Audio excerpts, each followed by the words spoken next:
Look, it's a big question, really. The last 2 years have been a whole mix of learning, growing, doing, trying things out, sometimes failing or failing more than sometimes, seeing God work, praying, spending lots of time with people.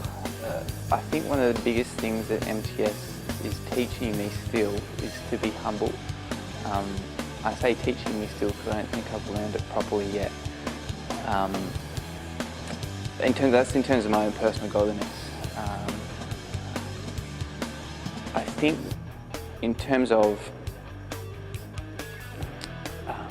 ministry in general and being a gospel worker, the main thing that MTS has taught me has been to have confidence, but never to have confidence in myself or my skills or my understanding or whatever, but then my confidence must be there, and it must be in the gospel, because the gospel is the power that God used to save people. So that's the kind of thing that has really been reverberating around my head recently. Okay, the thing I think of most about MTS is the time spent with people.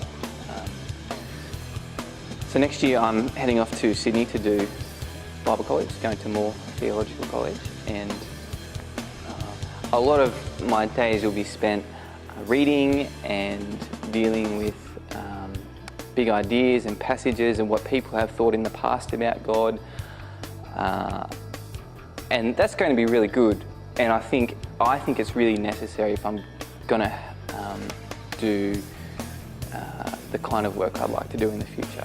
Next year I'm excited about having my head pumped full of stuff about God. I don't think I could get to college and do college and not come out knowing more about God and what He's like, and knowing more about Jesus and understanding the depth of Jesus' love more and more.